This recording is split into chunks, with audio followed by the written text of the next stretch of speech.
Hello students, कैसे आप सभी। आज जो हमारा लेसन होगा वो होगा लाइफ प्रोसेसेस, जीवन की अभिक्रियाएं या जैव प्रक्रम जिसको हम हिंदी में बोलते हैं। जो हिंदी मीडियम के स्टूडेंट हैं उनका जैव प्रक्रम लिखा मिलेगा। तो देखो आज हम इस लेसन को करते हैं। तो सबसे पहले देखो, all living things perform certain life processes like growth, excretion, respiration या सर्कुलेशन एक्सेट्रा। जितने भी सजीव हैं वो सभी जैव प्रक्रम करते हैं, यानी कि जीवन की प्रक्रियाएं करते हैं, जैसे कि ग्रोथ करना, एक्सक्रीशन जो वेस्ट वगैरह उनको शरीर से बाहर निकालना, रेस्पिरेशन सांस लेना। इसके अलावा सर्कुलेशन में जो हमारा ब्लड सर्कुलेशन पूरी बॉडी के अंदर जो ब्लड है वो पास आउट होता है, यानी कि कंप्लीट बॉडी में ब्लड का बहना वो सर्कुलेटरी सिस्टम का एक पार्ट है। तो देखो सबसे पहले हम करेंगे लाइफ प्रोसेस होते क्या, इसकी डेफिनेशन करेंगे। तो देखो, all the processes like respiration, digestion which together keep the living organism alive and perform the job of body maintenance are called life process. यानी वो सभी क्रियाएं जिसमें कि रेस्पिरेशन, डाइजेशन एग्जाम्पल के तौर पे लिए हैं, सांस लेना या भोजन का पाचन करना, वो सभी क्रियाएं जो मिलकर किसी जीव को जीवित रखते हैं और उनका जो शरीर है उसको मेंटेन रखने का काम करते हैं, उनको बोलेंगे हम लाइफ प्रोसेस। जो लाइफ प्रोसेस है अब हम उसके टाइप कर लेते हैं। फॉर एग्जांपल यहाँ पे लाइफ प्रोसेस में देखो कौन कौन से प्रोसेस हमारी, ग्रोथ, डाइजेशन, रेस्पिरेशन, सर्कुलेशन और एक्सक्रीशन। यानी कोई भी लिविंग ऑर्गेनिज्म है उसके लिए सबसे पहले ज़रूरी क्या है, ग्रोथ। ग्रोथ के साथ साथ वो फूड को खाएगा तो उसका डाइजेशन होना भी ज़रूरी है। इसके अलावा उसका सांस लेना भी ज़रूरी है, रेस्पिरेशन भी ज़रूरी है, सर्कुलेशन ब्लड का पूरी बॉडी के अंदर फॉलो अप होना भी ज़रूरी है, और एक्सक्रीशन जो वेस्ट वगैरह उनको शरीर से या बॉडी से पास आउट करना भी ज़रूरी है, इन बॉडी से बाहर निकालना भी ज़रूरी है। तो हम बात करेंगे यहाँ पर न्यूट्रिशन की, जो पोषण होता है उसके बारे में। देखो, the whole process by which an organism obtain its food, यानी वो पूरी प्रक्रिया जिसके द्वारा कोई भी जीव भोजन लेता है उसको बोलेंगे हम न्यूट्रिशन। तो न्यूट्रिशन हम यहाँ पर दो तरह से करेंगे, प्लांट्स के अंदर भी और एनिमल्स के अंदर भी। तो सबसे पहले देखें प्लांट्स के अंदर न्यूट्रिशन के बारे में। तो जो प्लांट्स के अंदर न्यूट्रिशन है उसमें पहला टाइप है ऑटोट्रोप या autotrophic nutrition. Plants are autotroph, जो पौधे होते हैं वो क्या है, ऑटोट्रोप, यानी कि अपना भोजन खुद बनाते हैं, इसलिए इनको हम ऑटोट्रोप बोलेंगे। रीजन नीचे दे भी रखा है, क्या है, can make their own food, अपना भोजन अपने आप तैयार करेंगे, इसलिए हम प्लांट्स को ऑटोट्रोप कहेंगे। दूसरी साइड अगर हम बात करें एनिमल्स की, एनिमल्स को हम कहते हैं हेट्रोट्रोप। क्यों, because they depend on plant और other animals for their food, क्योंकि अपने भोजन के लिए पौधों पर या दूसरे जंतुओं पर यानी एनिमल्स के ऊपर डिपेंड करेंगे, इसलिए इनको हम हेट्रोट्रोप बोलेंगे। उसके बाद हम बात करेंगे मोड ऑफ न्यूट्रिशन की, जो पोषण होता है उसके प्रकार बोल सकते हैं आप। तो दो टाइप का न्यूट्रिशन होता है, ऑटोट्रोपिक और हेट्रोट्रोपिक। तो सबसे पहले बात करेंगे हम ऑटोट्रोपिक न्यूट्रिशन की। तो देखो, kind of nutrition in which inorganic material like carbon dioxide, water, etc. are utilized to prepare organic food by the process of photosynthesis। यहाँ पर जो हमारी फोटोसिंथेसिस की स्पेलिंग होगी वो थोड़ा सा मिस्टेक करके दे रखी है, तो इस ई की जगह हमारा आई आएगा, ठीक है। तो देखो, जो न्यूट्रिशन इस तरह का जो न्यूट्रिशन होता है उसमें क्या होगा, इनऑर्गेनिक मटेरियल जैसे कार्बन डाइऑक्साइड या वाटर, इन सभी को यूटिलाइज कर लिया जाएगा ऑर्गेनिक फूड प्रिपेयर करने के लिए, यानी जैविक भोजन बनाने के लिए कार्बन डाइऑक्साइड, वाटर की हेल्प ली जाएगी। और जिस प्रोसेस के थ्रू फूड प्रिपेयर किया जाएगा वो प्रोसेस कौन सी होगी, हमारी फोटोसिंथेसिस प्रोसेस। एग्जाम्पल ले सकते हैं आप ग्रीन प्लांट्स का, मोस्टली ग्रीन प्लांट ही फोटोसिंथेसिस प्रोसेस की हेल्प से अपना फूड प्रिपेयर करते हैं। अगर हम दूसरी साइड बात करें हेट्रोट्रोपिक न्यूट्रिशन की, तो हेट्रोट्रोपिक न्यूट्रिशन में देखें kind of nutrition in which organism do not possess the ability to synthesize their own food। इन भोजन का वो प्रकार जिसमें क्या होगा, जो ऑर्गेनिज्म होते हैं, जीव होते हैं, वो अपना फूड खुद प्रिपेयर नहीं कर पाते। दे डिपेंड ऑन ऑटोट्रोप, वो क्या करेंगे, जो स्वपोषी उनके ऊपर निर्भर करेंगे, for their food supply directly और इनडायरेक्टली, प्रत्यक्ष रूप से और अप्रत्यक्ष रूप से वो क्या है, पौधों के ऊपर या स्वपोषी के ऊपर निर्भर करेंगे। एग्जाम्पल ले सकते हो आप एनिमल, फंगी या और भी कई सारे एग्जाम्पल ले सकते हो जो हेटेरोट्रोपिक न्यूट्रिशन के हमारे एग्जाम्पल होंगे। तो अभी तक हमने जो किया, सबसे पहले हमने किया लाइफ प्रोसेस की डेफिनेशन, फिर उसके बाद लाइफ प्रोसेस के बारे में कौन कौन सी प्रोसेसेस है हमारी, फिर हमने किया न्यूट्रिशन के बारे में। न्यूट्रिशन में हमने दो तरह के न्यूट्रिशन के बारे में बात की, ऑटोट्रोप और हेटेरोट्रोप, ठीक है। फिर न्यूट्रिशन के टाइप हेटेरोट्रोपिक और ऑटोट्रोपिक। तो उसके बाद हम आगे करते हैं, देखिए अब हम बात करेंगे जो हमारा टॉपिक होगा ऑटोट्रोपिक न्यूट्रिशन का। इसको कम यहाँ से जो हमारा ऑटोट्रोपिक न्यूट्रिशन है इसके बारे में हम करते हैं आगे। जो ऑटोट्रोपिक न्यूट्रिशन इसमें क्या दे रखा है, the organism which carry out autotrophic nutrition are called autotroph, यानी कि ग्रीन प्लांट्स। यानी वो ऑर्गेनिज्म जो ऑटोट्रोपिक न्यूट्रिशन यानी कि अपना फूड खुद प्रिपेयर करें उनको बोलेंगे हम ऑटोट्रोप।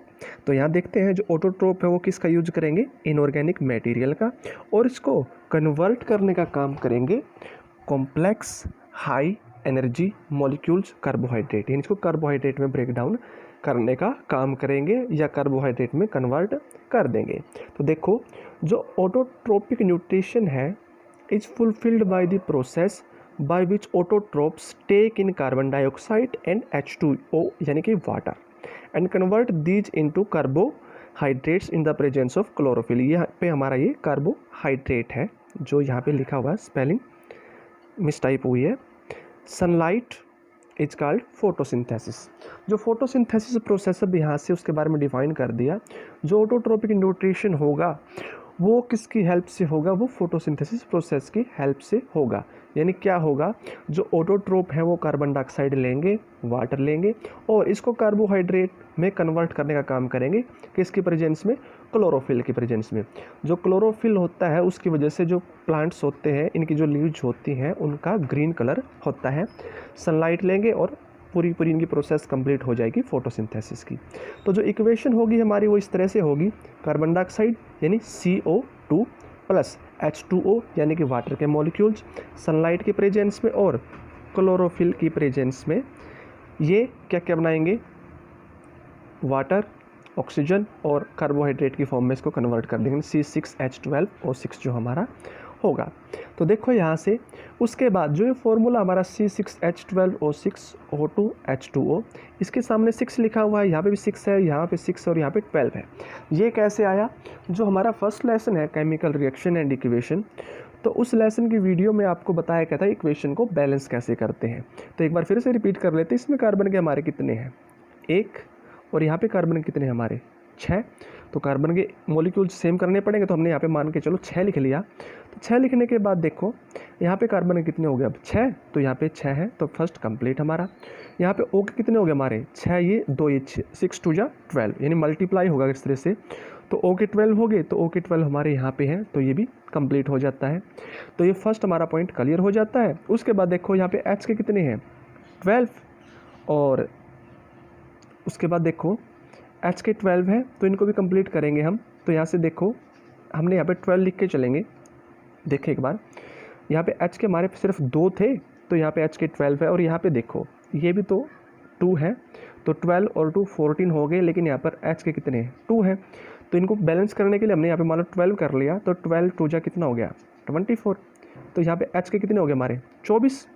तो यहाँ पर भी तो H के 24 ही होने चाहिए, तो 12 यहाँ पर है, तो 2 यहाँ पर है, तो 12 तो ये हो गए, 2 ये हो गए। तो इसके आगे हम कुछ ना कुछ ऐड कर सकते हैं, लेकिन अगर हम यहाँ पे कुछ भी ऐड करेंगे तो हमें फिर क्या करना पड़ेगा, इसको भी चेंज करना पड़ेगा। तो इसलिए हम कहाँ से कोशिश करेंगे इसको सोल्व आउट करने की, यहाँ से। तो हम यहाँ पर 6 लिख देते हैं। तो H के भी हमारे कितने हो गए 24 हो गए, तो H और C हमारा कंप्लीट हो चुका है। अब देखते हैं O के। तो यहाँ पर O के कितने हैं हमारे 6, 2 यहाँ पर है और 6 यहाँ पर हो गए हमारे ओके। तो कितने हो गए 6 2 8 और 6 14, यानी 14। तो अब कंप्लीट तो हो नहीं रहे। यहाँ पे H के कितने हमारे 12, और यहाँ पर कितने हो गए 12 यहाँ पे हो गए, तब इसको भी इक्वल करना पड़ेगा। तो 6 यहाँ पे है और 6 यहाँ पे हो चुके हैं, तो कितने हो गए 12। तो 12 की और जरूरत है ना हमें, तो यहाँ पर अगर हम 6 ऐड कर दें इसके सामने तो 12 यहाँ पर हो गए। तो उसी के साथ हमारे ये जो इक्वेशन ये कम्प्लीटली बैलेंस हो जाएगी। तो आप देख सकते हो इसमें कार्बन के कितने हैं 6, तो इसमें भी कार्बन के 6 हैं।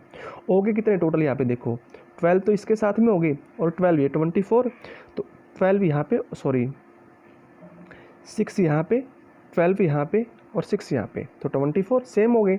उसके बाद देखो O के बारे में बात करें तो O के कितने हैं हमारे, O के तो हो चुके सॉरी H के, तो H के 24 हैं, तो इसमें H के 12 यहाँ पर हो गए और 12 यहाँ पर हो गए, तो 24, यानी कि एक तरह से हमारी पूरी की पूरी इक्वेशन बैलेंस हो चुकी है।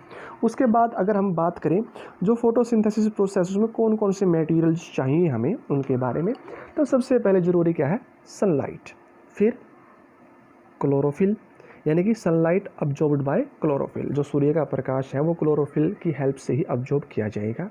इसके अलावा क्या चाहिए कार्बन डाइऑक्साइड यानी कि एंटर थ्रो स्टोमेटा, जो लीव्स होती है उनके अंदर छोटे छोटे छेद होते हैं, पोर्स होते हैं जिसको हम स्टोमेटा बोलते हैं, उसके थ्रू ही कार्बन डाइऑक्साइड एंटर कर पाएगी। And oxygen is released as byproduct through stomata on leaf, जो पत्ते होते हैं उनके अंदर जो स्टोमेटा इन जो छोटे छोटे छेद होते हैं वो क्या करेंगे ऑक्सीजन को रिलीज आउट करने का काम करेंगे, कार्बन डाइऑक्साइड को लेंगे और ऑक्सीजन को रिलीज करेंगे। तो एक तरीके से हम बोल सकते हैं जो स्टोमेटा का काम क्या होगा एक्सचेंज ऑफ गैसेज। अब बात करेंगे वाटर के बारे में, तो वाटर के बारे में देखो water plus dissolve mineral like nitrogen phosphorus etcetera are taken up by the root from the soil, यानी जो पानी है और जो मिनरल्स वगैरह नाइट्रोजन फास्फोरस हो गए ये सभी ये सोयल से रूट के थ्रू प्लांट्स में पहुंचा दिए जाते हैं और उसके बाद इन सभी को लेकर जो प्लांट्स वो अपनी जो प्रोसेस है फोटोसिंथेसिस की उसको कंप्लीट कर लेते हैं। उसके बाद देखो आगे साइट ऑफ फोटोसिंथेसिस, तो इसमें देखो क्लोरोप्लास्ट इन लीफ, पत्ते के अंदर जो क्लोरोफिल पिगमेंट होता है वो क्लोरोप्लास्ट होता है उसके अंदर, और जो क्लोरोप्लास्ट है क्लोरोप्लास्ट में ही क्लोरोफिल होगा यानी कि जो ग्रीन पिगमेंट होता है। और जब आप आगे पढ़ेंगे बायोलॉजी में तो यहाँ पे सिर्फ आप क्लोरोफिल के बारे में पढ़ रहे हैं तो वहाँ पे क्लोरोफिल के टाइप करेंगे, यहाँ पे ग्रीन पिगमेंट वहाँ पे येलो भी आएगा आपका, तो आगे आप नेक्स्ट क्लासेज में करेंगे। तो उसके बाद देखो मेन इवेंट ऑफ फोटोसिंथेसिस, जो फोटोसिंथेसिस की प्रोसेस में इवेंट कौन कौन से होंगे। सबसे पहला देखो absorption of light energy by chlorophyll, chlorophyll के थ्रू लाइट एनर्जी को अब्जॉर्ब करने का काम होगा। सेकंड देखो conversion of light energy into chemical energy, उसके बाद जो लाइट एनर्जी है सौर ऊर्जा है उसको रसायन ऊर्जा यानी केमिकल एनर्जी में कन्वर्ट किया जाएगा। प्लस क्या होगा स्प्लिटिंग या break down of water into hydrogen and oxygen. अगर हम बात करें वाटर के फॉर्मूले की तो वाटर का फार्मूला क्या आता है H2O, तो यहाँ पे ऑक्सीजन के जो O के मॉलिक्यूल जो वो अलग हो जाएंगे और H के अलग हो जाएंगे यानी कि हाइड्रोजन और ऑक्सीजन अलग अलग हो जाएंगे। इसके साथ साथ देखो reduction of carbon dioxide to carbohydrate, carbon dioxide का यूज किया जाएगा कार्बोहाइड्रेट को बनाने के लिए यानी कि जितना यूज होगा तो उसका यूज किया जाएगा। ये थे हमारे मेन इवेंट फोटोसिंथेसिस में, ठीक है। फिर हमारा टॉपिक आया था स्टोमेटा, जिसकी डेफिनेशन आपको बता भी चुके हैं, फिर यहाँ पे देख भी लें आप। तो देखो tiny pores present on the surface of leaves, जो पत्तियाँ होती हैं उनकी सतह पर छोटे छोटे छेद होते हैं जिनको हम क्या बोलेंगे स्टोमेटा। अब स्टोमेटा के फंक्शन यानी स्टोमेटा के काम क्या क्या है, तो देखो सबसे पहला एक्सचेंज ऑफ गैसेज, गैसों का आदान प्रदान करना जो हमने पीछे अभी डिस्कस किया था, इन कार्बन डाइऑक्साइड को लेंगे और ऑक्सीजन को रिलीज करेंगे। Loss large amount of water during transpiration, transpiration की प्रोसेस के दौरान ज़्यादा मात्रा में वाटर का लॉस करना, ठीक है। उसके बाद देखो आगे, तो यहाँ से डायग्राम दे रखा है हमारा, तो डायग्राम से देखें ध्यान से, ये तो होते हैं हमारे क्लोरोप्लास्ट और ये छोटे छोटे जो छेद है ये हमारे क्या है स्टोमेटल पोर, जो स्टोमेटा बोल सकते हैं, ठीक है। ये हमारा डायग्राम दे रखा था क्लोरोप्लास्ट और स्टोमेटा दोनों के बारे में। तो अब देखिए ध्यान से जो हमने नेक्स्ट आगे पॉइंट किए थे, अभी तक तो हम कर चुके थे किस किस के बारे में, लाइफ प्रोसेस की डेफिनेशन, उसके बाद लाइफ प्रोसेस कौन कौन सी है हमारी, न्यूट्रिशन के बारे में, ऑटोट्रोप हेट्रोट्रोप के बारे में, ऑटोट्रोपिक हेट्रोट्रोपिक न्यूट्रिशन के बारे में, और उसके बाद आगे हमने किया था फोटोसिंथेसिस प्रोसेस में किन किन मटेरियल की ज़रूरत पड़ेगी और कौन कौन से इवेंट होंगे। उसके बाद हमारा एक टॉपिक आया था बीच में स्टोमेटा, उसको भी हमने कवर अप कर लिया और उसकी फंक्शनिंग भी कवर अप कर ली। अब अगर हम आगे बात करें, ये तो था ऑटोट्रोपिक के बारे में, अगर बात करें हेट्रोट्रोपिक के बारे में उनमें क्या होगा, तो देखो हेट्रोट्रोपिक न्यूट्रिशन, जैसे कि हमने डेफिनेशन की थी हेट्रोट्रोपिक न्यूट्रिशन की, वहाँ पर हमने क्या किया था, जो हेट्रोट्रोपिक न्यूट्रिशन है उसके अंदर क्या होगा, चाहे जो भी ऑर्गेनिज्म हो वो प्लांट्स के ऊपर डिपेंड करेगा डायरेक्टली और इनडायरेक्टली। इन हेटरोट्रोपिक न्यूट्रिशन में जो हेटरोट्रोप्स होंगे वो अपना फूड खुद प्रिपेयर नहीं करेंगे। तो हेटरोट्रोपिक न्यूट्रिशन के बेसिस पर यहाँ पे टाइप्स हमारे होलोजोइक, सेप्रोफाइटिक और पैरासाइटिक, तो तीनों के बारे में हम यहाँ से कवर अप करेंगे। तो सबसे पहले देखो होलोजोइक के बारे में। Animals take in solid food and break down inside the body, यानी कि वो जंतु जो भोजन को ठोस रूप में लें, सॉलिड फॉर्म में लें और उसको अपनी बॉडी के अंदर ले जाने के बाद ब्रेक डाउन कर लें, उसको बोलेंगे होलोजोइक। एग्जाम्पल ले सकते हैं आप एनिमल का और अमीबा का। ठीक है, अमीबा के बारे में मोस्ट इंपॉर्टेंट क्वेश्चन आता है, मोस्टली एग्जाम में आ ही जाता है, अमीबा, पैरामीशियम, इनके बारे में। तो इनके बारे में आगे करेंगे अमीबा के बारे में कम्प्लीटली। और वैसे भी आप पिछली क्लासों में कर भी चुके हैं अमीबा के बारे में। इनमें फाल्स फीट होते हैं, सुपोडिया बोलते हैं जिनको, उसकी हेल्प से फूड को अब्जॉर्ब करते हैं सरफेस के किसी भी जगह से, यानी पूरी बॉडी से कहीं से भी फूड को ले सकते हैं, जिनकी स्पेशलिटी है। तो हम इसके बारे में आगे डिस्कस करेंगे। तो फिलहाल यहाँ पर हमने होलोजोइक का टॉपिक किया है। उसके बाद देखो सेप्रोफाइटिक। सेप्रोफाइटिक में क्या होगा, ऑर्गेनिज्म फीड्स ऑन डेड और डिकेइंग मैटर। जो मरे हुए जंतु हैं या फिर गले सड़े हुए जंतु हैं, पदार्थ हैं, उनसे अपना फूड लेंगे, उनको बोलेंगे हम सेप्रोफाइटिक। एग्जाम्पल ले सकते हैं फंगी का, जिसको फंजाई बोलते हैं या फंगी, जो भी आप बोलते हैं, सबकी अपने अपने प्रोनाउंसिएशन के अकॉर्डिंग। फिर बात करेंगे हम पैरासाइटिक के बारे में। पैरासाइटिक के बारे में देखो, पैरासाइट्स लीव्स इनसाइड और आउटसाइड अदर ऑर्गेनिज्म, इसको हम होस्ट बोलते हैं। मतलब क्या है, यहाँ पे जो पैरासाइट होते हैं वो क्या करते हैं, तो किसी जीव के ऊपर रहेंगे, उसकी सतह के ऊपर या उसके अंदर, and drive nutrition from it, और उसी से अपना भोजन लेंगे, उनको बोलते हैं हम पैरासाइटिक न्यूट्रिशन या मोड ऑफ पैरासाइटिक न्यूट्रिशन। तो एग्जाम्पल ले सकते हैं आप कस्कुट्टा का, प्लांट, पैरासाइट, टिक्स एक्सेट्रा, ये सभी इसके एग्जाम्पल्स हैं। तो देखो how do organism obtained their food, जो जंतु होते हैं वो अपना भोजन कैसे लेते हैं। तो अमीबा के बारे में हमने बात की, तो अमीबा के बारे में यहाँ पे कंप्लीट हम कवर अप करेंगे। तो देखो सबसे पहले जो ऑर्गेनिज्म होते हैं वो फूड कैसे लेते हैं। ऑर्गेनिज्म के बारे में आप पिछली क्लासेस में स्टडी किया होगा आपने, जो सेल वाला लेसन है वहाँ से क्लियर होता है हमारा क्या, जो ऑर्गेनिज्म है वो दो टाइप के होते हैं, यूनिसेलुलर और मल्टी सेलुलर। यूनिसेलुलर कौन से होते हैं, जिनकी बॉडी सिंगल सेल से बनी हो, और मल्टी सेलुलर जिनकी बॉडी कई सारी सेल से मिलकर बनी हो। तो हम बात कर लेते हैं यूनिसेलुलर की। तो देखो food is taken up through entire surface, इन सतह के किसी भी भाग से भोजन लिया जा सकता है। एग्जाम्पल आप देख सकते हैं अमीबा और पैरामीशियम का। दोनों के दोनों ऑर्गेनिज्म के बारे में क्वेश्चन आ जाता है, तो मोस्ट इम्पोर्टेंट क्वेश्चन यहाँ से हमारा बनता है। तो अमीबा के बारे में देखें, सबसे पहले स्ट्रक्चर ही देख लेते हैं। ये स्ट्रक्चर है अमीबा की, ठीक है। तो इसके अंदर न्यूक्लियस वगैरह होता है। जैसे कोई फूड पार्टिकल इसके नियर बाई आएगा तो अपने सरफेस को इस तरह से मेंटेन करेगा या फैला लेगा ताकि फूड पार्टिकल्स के और ज़्यादा क्लोज आ जाए, और उसके बाद धीरे धीरे क्या करेगा, उस फूड पार्टिकल को अपनी बॉडी के अंदर ले लेगा, ठीक है। उसके बाद फिर इसको डाइजेस्ट कर लेगा, और डाइजेस्ट करने के बाद अपने सरफेस से कहीं से भी उस वेस्ट को बाहर निकाल देगा। तो इस तरह से अमीबा में न्यूट्रिशन होता है। अब हम इसको पॉइंट टू पॉइंट करते हैं। अमीबा के बारे में देखो, अमीबा यूनिसेलुलर ऑर्गेनिज्म है, यानी कि सिंगल सेल्ड ऑर्गेनिज्म है। इसमें होते हैं सुपोडिया, जिसको हम फाल्स फीट बोल सकते हैं। उससे फ़ायदा क्या मिलेगा, एक्सटेंशन ऑफ सेल मेम्ब्रेन, यानी जो इसकी सतह है, कोशिका भित्ति बोल सकते हैं आप, उसको बढ़ा सकता है, जो सरफेस इसको बढ़ा सकता है, ठीक है। उससे क्या फ़ायदा मिलेगा, कैप्चर फूड, भोजन को कैप्चर करने का काम करेगा, एंड टेक इन, और अपनी बॉडी के अंदर लेगा। इसके अंदर क्या होते हैं, फूड वैक्यूल्स होते हैं, वहाँ पर वो फूड को ले लेगा। उसके बाद क्या करेगा, digestion of food in food vacuoles, food vacuole के अंदर क्या फूड को डाइजेस्ट कर लिया जाएगा, या फिर diffusion of simple substance into cytoplasm, simple substances cytoplasm में उनको कन्वर्ट करने का डिफ्यूजन हो जाएगा, वो बोल सकते हो। उसके बाद जो अनडाइजेस्टेड फूड है उसको बॉडी से बाहर पास आउट कर दिया जाएगा, move to surface of cell and is thrown out. इन जो सेल वॉल है, जो सरफेस इसका जो अभी आपको बताया था, इससे ये बाहर फेंक देगा। और स्पेशलिटी इसकी आपके बारे में बता ही चुके हैं इसको, कि ये अपने सरफेस कहीं से भी फूड को डाइजेस्ट कर सकता है और एक्सक्रीट भी कर सकता है। अब जो दूसरा पॉइंट था हमारा पैरामीशियम का, पैरामीशियम के बारे में देखो, पैरामीशियम में क्या होते हैं, सीलिया, यानी क्या होते हैं, present all over the body, जो इसकी पूरी की पूरी सतह पर या पूरे शरीर पर होते हैं। सीले की हेल्प से क्या करेंगे, फूड को लेने का काम करेंगे। टेक इन फूड, भोजन को लेंगे। एट ए स्पेसिफिक स्पॉट, विशेष जगह से ये फूड को लेने का काम करेंगे। उसके बाद देखो स्टेप्स इन होलोजोइक न्यूट्रिशन, ये तो हमने nutrition in amoeba, nutrition in paramecium कर लिया। अब कौन कौन से स्टेप हैं, सबसे पहले देखो इंजेशन, भोजन को लिया जाएगा। उसके बाद डाइजेशन, उसका पाचन किया जाएगा। अब्जॉर्प्शन, उसका अवशोषण यानी उसको अवशोषित किया जाएगा।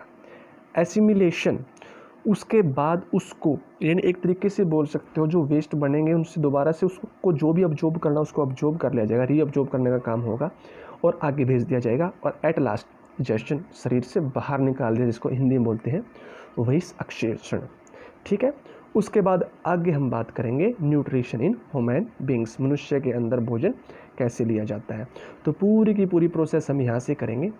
तो जो न्यूट्रिशन इन ह्यूमन बीइंग है ये मोस्ट इम्पोर्टेंट क्वेश्चन है और ये 7th क्लास से स्टार्ट हो जाता है क्वेश्चन और ये ज़रूरी है। इसको आप जितना जल्दी लर्न आउट करें उतना ही फ़ायदेमंद होगा।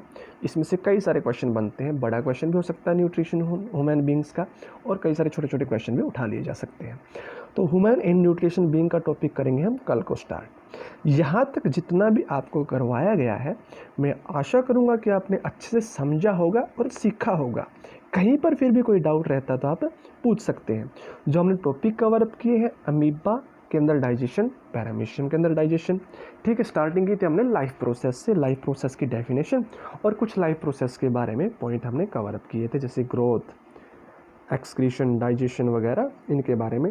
फिर उसके बाद ऑटोट्रोप, हेटरोट्रोप के बारे में किया, ऑटोट्रोपिक, हेटरोट्रोपिक न्यूट्रिशन के बारे में, वहाँ से उनके एग्जाम्पल। ऑटोट्रोपिक न्यूट्रिशन के बारे में डिटेल से किया, फिर हेटरोट्रोपिक न्यूट्रिशन के बारे में डिटेल से किया। हेटरोट्रोपिक न्यूट्रिशन में हमारे टाइप आए थे, होलोजोइक न्यूट्रिशन, पैरासाइटिक और जो थर्ड आया था हमारा सेप्रोट्रोपिक। ठीक है, तो हमने पहला जो किया है होलोजोइक न्यूट्रिशन के बारे में कंप्लीट कवर अप कर लिया है। तो यहाँ तक फिर दोबारा रिपीट कर लेते हैं, कोई डाउट हो तो आप पूछ लेंगे। और जैसे आप वीडियो देखते हैं तो इसके साथ साथ आप अपने नोट्स तैयार कर लें तो और ज़्यादा बेटर रहेगा। ठीक है, और ये जो टॉपिक हम कर रहे हैं, जिन पॉइंट को हम अभी कवर अप कर रहे हैं, ये ज़रूरी नहीं कि सिर्फ 10th क्लास के बच्चों ने ही करने हैं।